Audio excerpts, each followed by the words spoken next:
Tune in for the audio, or you can even watch back. Giving players all the props, or put them on blast. We don't give no hot takes, only talk facts. We're giving all our devotion, riding high on this wave of emotion. Going all out, yeah, cause this is our time. No, ain't no stopping us till we reach the finish line. All in, we came here to win. We're gonna give everything. S-I-C-K on the run. S-I-C-K, sick, sick. On fire, we're ready to fight. We'll bring the house down tonight. S-I-C-K on the run. S-I-C-K, sick, sick.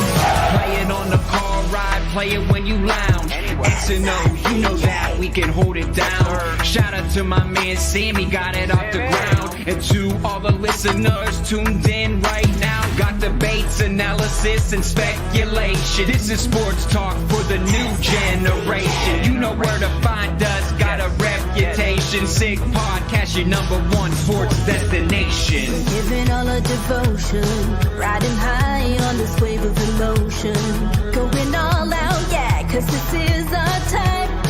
No, ain't no stopping us till we reach the finish line. All in, we came here to win. We're gonna give everything. S-I-C-K on the run. S-I-C-K, sick, sick. On fire, we're ready to fight. We'll bring the house down tonight. S-I-C-K on the run. S-I-C-K, sick, sick. S-I-C-K is the sickest podcast. Tune in for the audio, or you can even watch back. Giving players all the props, or put them on blast. We don't give no hot takes, only talk back. S-I-C-K, S-I-C-K, S-I-C-K, S-I-C-K, S-I-C-K, S-I-C-K, S-I-C-K. All in, we came here to win. We're gonna give everything. S-I-C-K on the run. S-I-C-K, sick, sick. S-I-C-K is the sickest podcast. Tune in for the audio, or you can even watch back. Giving players all the props, or put them on blast. We don't give no hot takes, only talk facts. We're giving all our devotion, riding high on this wave of emotion. Going all out, yeah, cause this is our time. No, ain't no stopping us till we reach the finish line. All in, we came here to win. We're gonna give everything. S-I-C-K on the run. S-I-C-K, sick, sick. On fire, we're ready to fight. We'll bring the house down tonight. S-I-C-K on the run. S-I-C-K, sick, sick. Playing on the car ride, play it when you lounge. X and O, you know that we can hold it down. Shout out to my man Sammy, got it off the ground. And to all the listeners tuned in right now, got debates, analysis, and speculation. This is sports talk for the new generation. You know where to find us, got a reputation. Sick podcast, your #1 sports destination. Giving all our devotion, riding high on this wave of emotion. Going all out, yeah, cause this is our time. No, ain't no stopping us till we reach the finish line. All in, we came here to win. We're gonna give everything. S-I-C-K on the run. S-I-C-K, sick, sick. On fire, we're ready to fight. We'll bring the house down tonight. S-I-C-K on the run. S-I-C-K, sick, sick. S-I-C-K is the sickest podcast. Tune in for the audio, or you can even watch back. Giving players all the props, or put them on blast. We don't give no hot takes, only talk back. S-I-C-K, S-I-C-K, S-I-C-K, S-I-C-K, S-I-C-K. S-I-C-K. Turn up your volume. Because you're about to listen to The Sick Podcast. With Tony Marinaro. 55 seconds left in the penalty, a minute and 27 seconds left in regulation time. Boston 4, Montreal 3. Lafleur coming out rather gingerly on the right side. He gives it into Lemaire, back to Lafleur. Oh! The sickest Montreal Canadiens podcast. You're in the ball! Sports entertainment like no other. Rejoint, on lui fait perdre la rondelle, une passe devant. Et c'est le dégagement et ce sera la victoire des Canadiens. Stanley pour les Canadiens, le 23e de l'histoire. You found the dogs! John, you found the dogs! He found the dogs! And all together, they worked a young team to the top. And now, a 24th Stanley Cup banner will hang from the rafters of the famous Forum in Montreal. The Canadiens win the Stanley Cup! Brought to you by Energy Transportation Group. Driven to be different. La Bittt.Tibi. Embrace your true nature. And Playground, your premier gaming destination. It's gonna be sick. Matt Ohayon with you, the Hebrew Hammer, on this glorious Friday evening in Montreal, Quebec. A lot better than yesterday. Excuse me. Yesterday, if you were affected by the floods and the flooding, I'm sorry to hear that. I hope you're safe now and everything has been sorted. I know yesterday for me, I finished work around 4 o'clock. I made it onto the metro. I actually left work a little early because I said I don't want to get stuck in the metro if the metro's flooded. Lo and behold, 45 minutes after I left work, the metro station that I leave from got flooded. Anyways, so I hope you're safe. I hope you're doing well, and thank you for being here. The Sick Podcast brought to you by Energy Transportation Group. Energy Transportation Group has been recently named by Deloitte and CIBC as one of Canada's best managed companies, the country's leading business award, recognizing innovative and world-class companies. The best managed Canadian companies designation fuels Energy's purpose of creating progress for our customers, our employees, and our communities. Join a winning team and check out Energy's career page for available opportunities. The Sick Podcast is also brought to you by Playground, your premier gaming destination. Playground's Summer Million is the must-play poker tournament event of the season, featuring 10 championship ring events, $1 million in guaranteed prize pools, and $500,000 guaranteed main event. Located just over the Mercier Bridge, only minutes away from downtown Montreal. Also brought to you by La Bittt beer, brewed in Quebec and a winner of a dozen international awards. La Bittt offers quality microbrewery beers made with premium ingredients for everyone's taste. La Bittt, embrace your true nature. And of course by Murphy Clinic, who are an aesthetic clinic specializing in medical aesthetic care. They offer permanent laser hair removal as well as a wide range of treatments for skin problems such as acne, rosacea, fine lines, and more. They currently have 2 clinics, one located in Montreal Shop Angus and our second on the North Shore in Terrebonne. They're also opening soon in Quebec City. Visit murphyclinic.ca or on Instagram at Murphy Clinic. All right. So, earlier in the week, Tony and Eric Engels, they kind of graded the Habs off season so far. I was kind of thinking, there's not really much going on currently with the Habs. We could talk about Dominic Ducharme. We could getting hired by Vegas. We could talk about Alex Galchenyuk and that whole messy situation over in Arizona. But we're not going to do that. So with me today is Charles-Alexis. Charles, how we doing? I'm doing great, Matt. How are you? I'm doing fine. What better time than now to do way too early expectations for the Canadiens heading into next season? Good teams, good players, and bad teams have had still had some bad players, some good players do well on them. So we're gonna draw some comparisons to that, but. We're not expecting much from the Canadiens this year, I don't think. Yep. So let's start with Juraj Slafkovsky. He's in the news a lot. He's been working on his training and, his cardio skills. What are your expectations for him going in? You know what, Matt? I know that he didn't have the best of the first season in the NHL, But at the age of 18 years old, you cannot have that much of an impact in the NHL if you're not an exceptional player. It's not going to be the same thing I'm going to say about Connor Bedard, because obviously he's a completely different player. But a guy coming from Europe having an impact in the NHL is not easy. Of course, he was injured and he had to adjust to so many things. So, no one expected him to be perfect. That being said, it's great to see that he's working on so many things, and working not only with the puck, but working with his breath, the way he's breathing, the way he's skating and everything. It's going to give him an edge on the other players, because we don't see that very often, right? It's not often that we see a player working on his breath. I didn't know it could existed, actually. So the fact that he could grow into a different player could help him.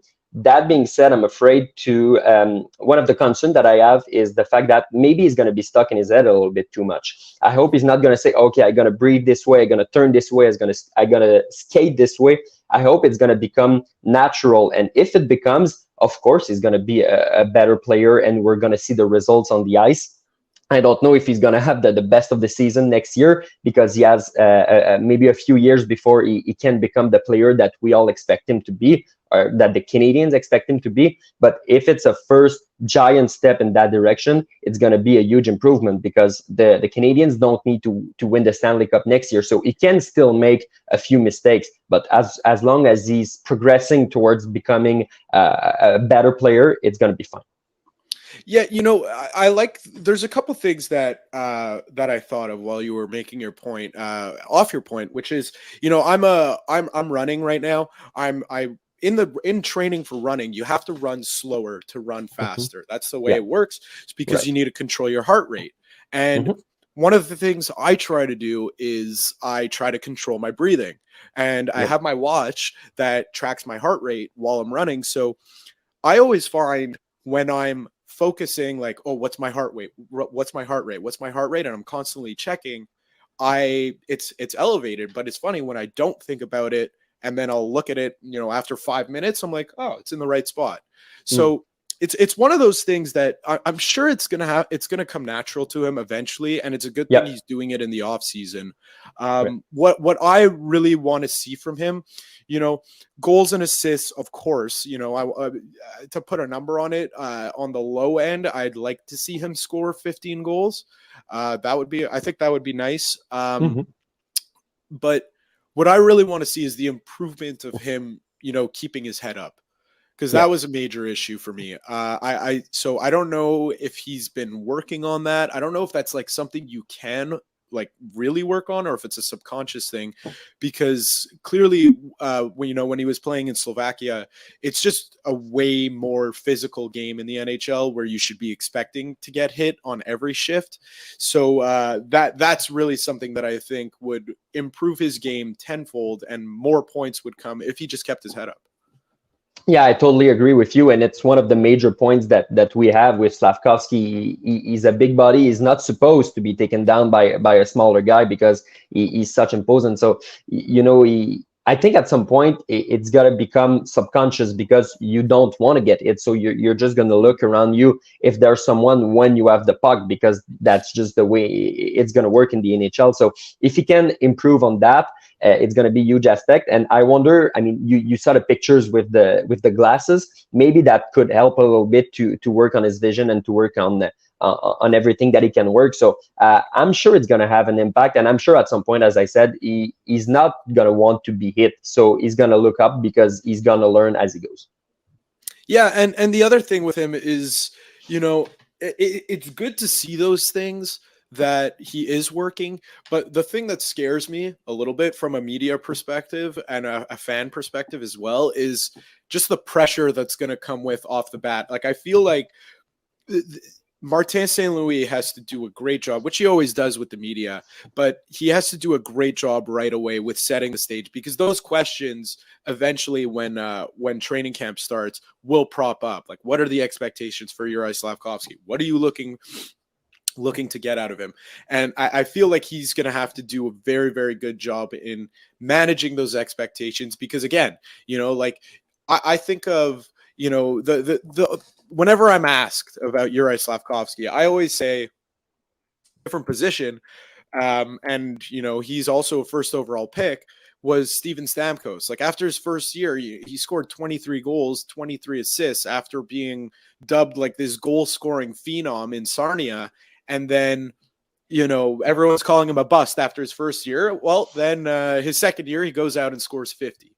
I don't think that's going to happen. He's not going to score 50 goals next year, but I think we just need to take a step back, realize that he was an 18-year-old kid. It's very, very early to call him a bust. Like just right now, I'll prop up the stats on my screen for Nico Hischier, because when he stepped into the league, it took him a while. He only hit 80 points this past year. His first year, he had 52. Then he went through some injury trouble, and finally he got things on track in what's now year 6 for him.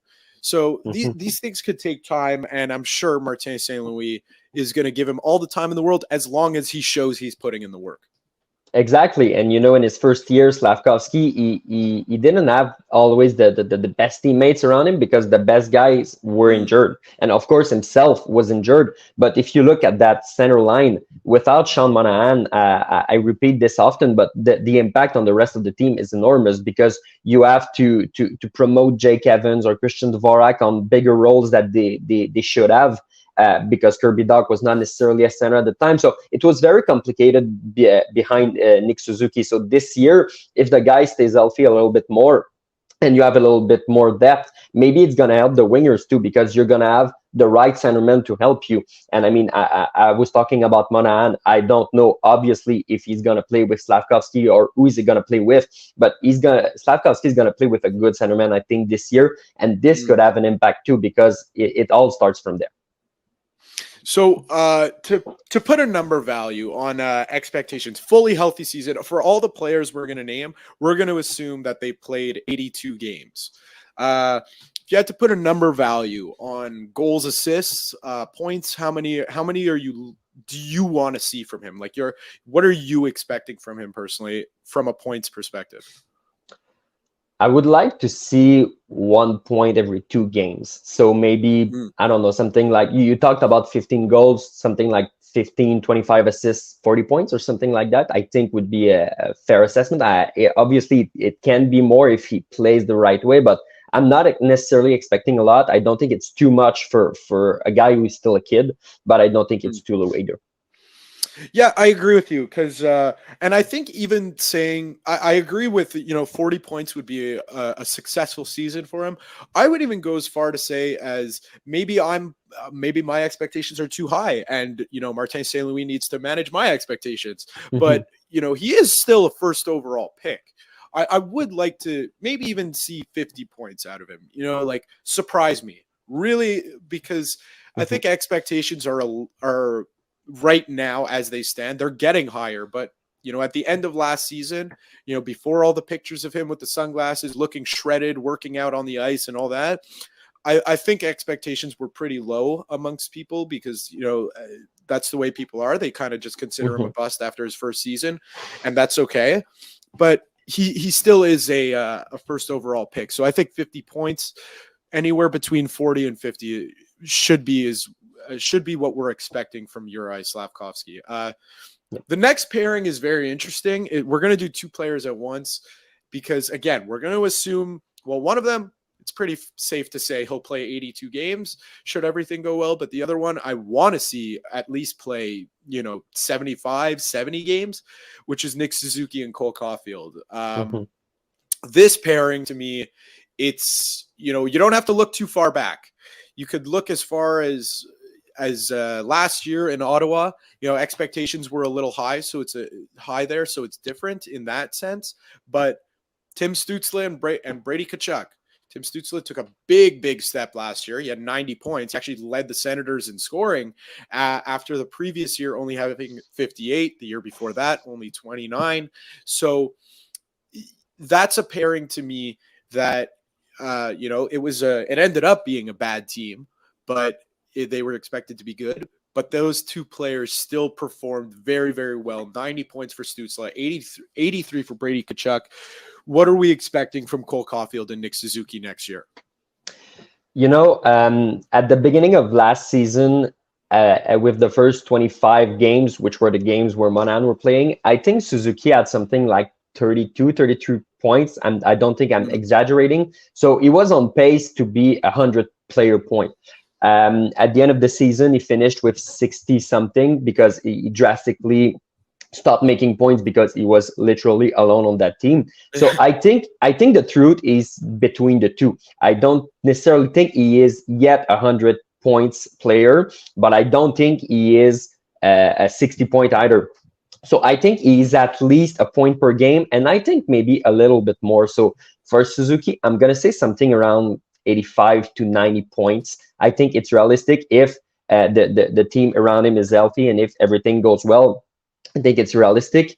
And as for Cole Caufield, he may go to that 40 goal season. I think it's realistic to ask him of that. Maybe around the same number of assists. So probably something a little bit under Nick Suzuki, around point per game. So maybe 85 to 90 for Nick Suzuki and something like 80 points with 40 goals for Cole Caufield. I think it could be fair for those guys. Yeah, I'm in agreement with you. The main thing that's going to have to happen for that to happen on a consistent basis, because like you said, at the beginning of last year, Suzuki was on fire. I remember that, and it was nuts what he was doing on the ice. I mean, we were all in awe, and we were like, oh my God, he's arrived. Just got named captain, and he's really relishing this moment.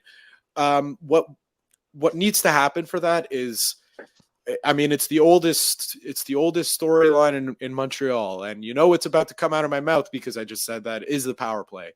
They really, really need to figure out that power play, because that's just so many extra, like, it seems like, imagine you're just scoring, you scored 20 more power play goals than you did.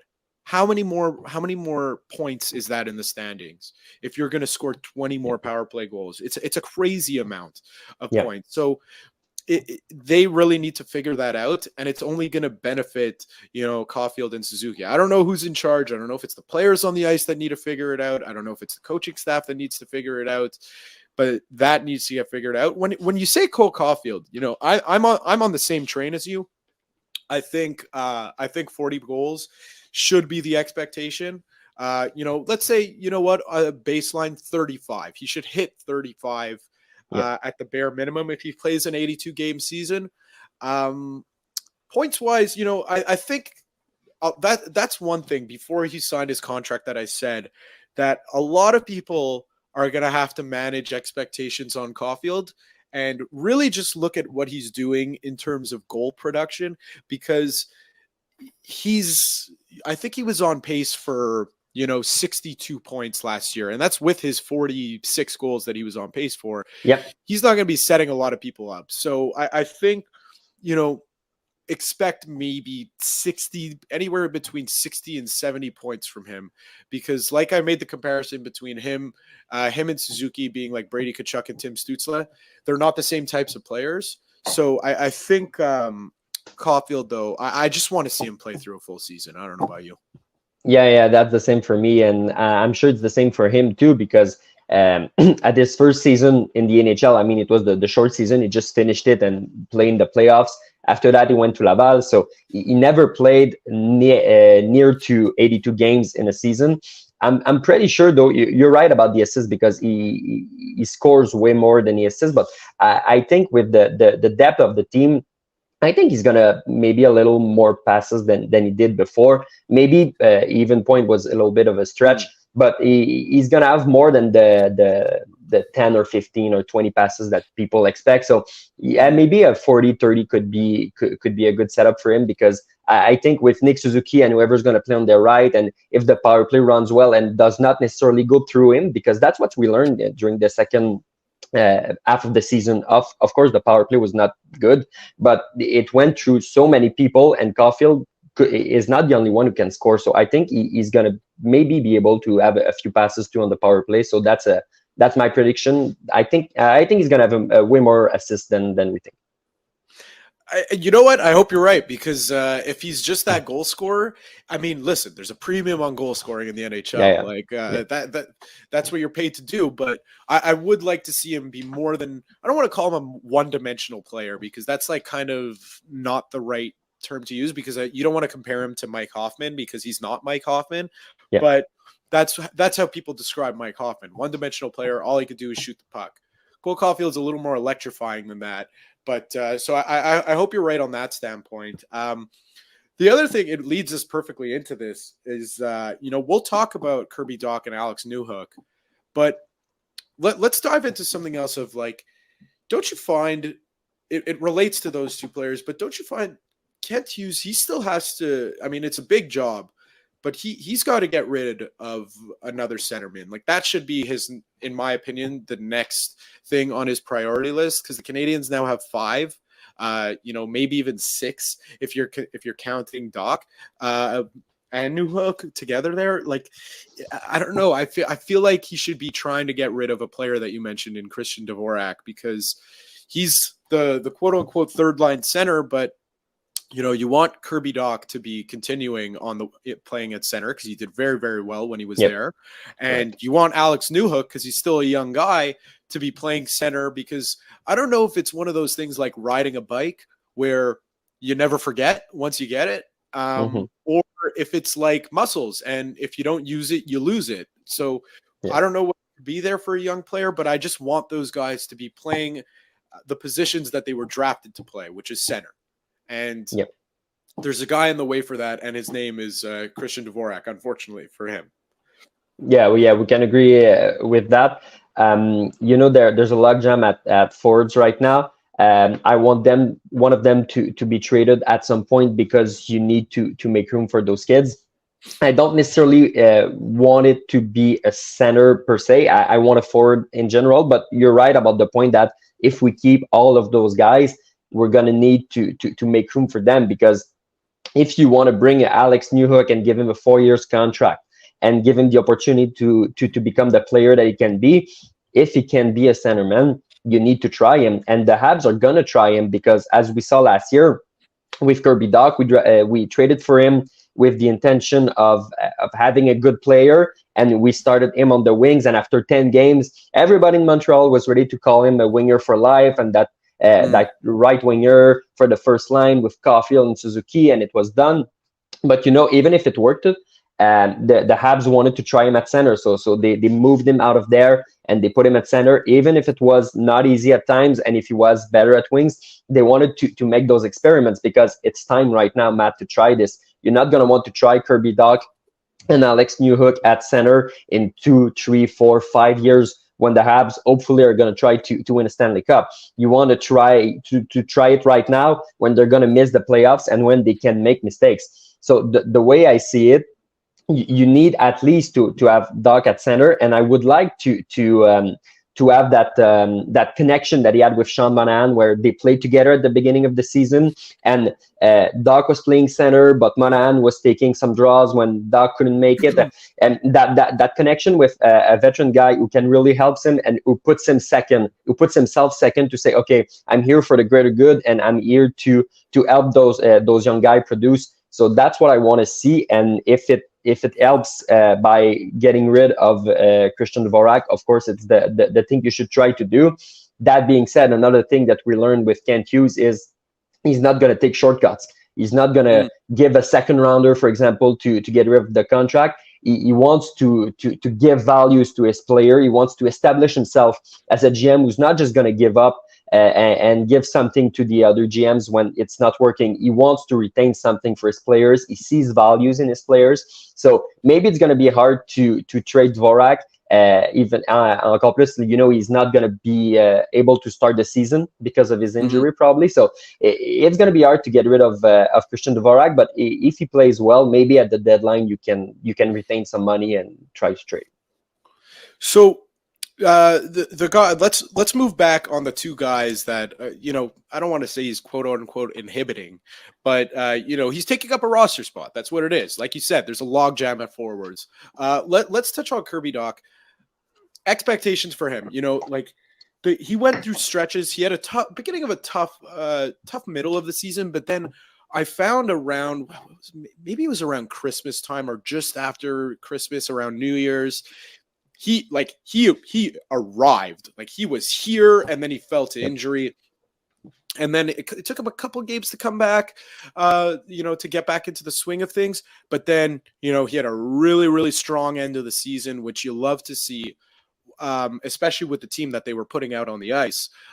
So what are we expecting from Kirby Dach? I want to say 60 points. I feel like I'm being too optimistic there. But I don't know. I feel like he could do it because, he's that big body centerman. Again, drafted 3rd overall for a reason. And he's a 3rd overall pick. So I think those expectations are pretty fair. I think Kirby Dach played really well when he was not injured, when he was actually playing. I think the challenge for him is going to be consistency. To play the same way or around the same way for the entire season. And when he was playing at his best, I don't think he's going to be 2, 3, 4 times better than that this year. I think he still has room to really, really improve. But I think that in the best case scenario, we're going to see a Kirby Dach similar to the one he was when he was at his best, but for a longer period of time. So maybe something around, 50, 55, 60 points around those spots could be something good. As I said, I really think he's going to progress a lot in the consistency fact, but I don't think he's going to be way more impressive than he was on the ice because he was already really, really impressive. I think he's going to need to establish himself to that level, and maybe in the next years he's going to take those next steps to become the player that the Hawks saw in him in 2019. Yeah, and again, just like the thing is I feel like, again, Kirby Dach expectations last year, they were pretty low, but like the Canadiens still at the end of the day got a 3rd overall player, and he was drafted to be a 3rd overall pick type of player. So again, I think really, we could say, how old is he? He must be like 21 or 22 still. So he is still very, very young. And, again, it's not the perfect comparison because they're not the same player. But again, like a player that was drafted 1st overall was Nathan MacKinnon in 2013. His first 4 years, I'm looking right now in front of me, rookie season, 63 points. And then 3 kind of underwhelming seasons for a 1st overall pick, 53 points. And then just Colorado bottomed out. And then he figured it out. The next year, from 53 points to 97 in 8 less games, I should add. So, these guys could just figure it out at the drop of a hat. And I think Kirby Dach is one of those guys. And I think Canadiens fans, are in love with Cole Caufield and Nick Suzuki, as they should be. But I have a feeling in the next maybe 2 or 3 years, they're going to be in love with Kirby Dach for that reason. Yeah, absolutely. He's a hell of a player. And, I read something who says, imagine if in 2019, the Habs decided to trade further picks and to bring 3 first-round picks to draft number 3, number 15, and number 16, Kirby Dach, Cole Caufield, and Alex Newhook. And that's exactly what happened, except that it happened a few years after. And Kirby Dach had some years in Chicago, and Newhook won a Stanley Cup in Colorado. But at the end of the day, we have all of those guys, which is a good draft, the 2019 one. We have 3 of the 16 first players, and they are still young. They still need to adapt. 2 of them need to adapt to another team because they got traded. They got to figure it out and to figure out why I was traded and what I need to work on. But, there is a lot of potential in those players, and Kirby Dach was the 3rd overall. So, technically in 2019, he was the best of the 3 of them. And maybe it can change, and probably that Cole Caufield is going to be a better player at the end of his career than Kirby Dach. But if he can figure it out, and if he can become that big centerman with a lot of upside, the Habs are going to be really, really, really happy about it. So the last one we'll talk about is Alex Newhook. I'm very interested because I'll be honest, I don't know much about him. I don't know much about his game. All I know is, the biggest thing that Habs fans were split on. It was like one half of Habs fans were like, oh my God, we just got the 16th overall pick right after Cole Caufield. This is great. Another Kirby Dach 2.0 reclamation project. And the other half was, why the hell did we give up a first and a second round pick for a guy that was on the best offensive team in the NHL and he only managed to put up 30 points? So I don't really know much about him. I just, so you sell me on him. You sell me on Alex Newhook. What are your expectations? And maybe based off what you're telling me, I could build based off of that. When you're young like this and you play for a team as good as Colorado, I think it's hard to make your way. And the biggest aspect for me is the confidence, because they tried him on that second line trying to replace Nazem Kadri, and it didn't work because he wasn't ready to be a top 6 guy for a Stanley Cup contender. So they demoted him to third line, and it comes with less good players, and there were a lot of injuries too in Colorado. So I think his confidence was really shattered during that year because he wanted to help, but he wasn't able to do it the way he can do it. Now you bring him with a guy like Martin St. Louis and Adam Nicholas and everybody who's there. Kent Hughes, his former agent, took a chance on him with 2 good picks, 31 and 37 overall. So I think just the confidence aspect is really great. Now he's coming with a 4 years contract, and I think he's going to see it, say, hey, you know what? They gave up a little bit less for me than for Kirby Dach, and they gave up a little bit less in money too than Kirby Dach. So they see me around his level and look at what he can accomplish, look what he can do. So I think just at that standpoint, it's going to help. Now you put him on that ice with, I think there's going to be good players in the offensive corps in Montreal, and you give him the opportunity to say, you know what, you can make mistake now. It's not forbidden because we're not going to bench you because we absolutely need to win. So I think just that aspect is going to change a lot. He is a player with a lot of upside. He can play centerman. He can play wings. He has really like a lot of potentials. You see seasons he had in Boston College. He really is a good player. So I think that maybe it's not going to work because, as you said, it's a reclamation project. He never really clicked in the NHL. So we don't know for sure that he's going to do it in Montreal. But I'm confident that if Kent Hughes felt that he needed to give 2 good picks to get him, it's because he saw something in him. And he saw that he has that ability to produce in the NHL. He brings that experience of the Stanley Cup in Colorado, so he know what it takes to go all the way and to win. So I'm actually excited about the Alex Newhook.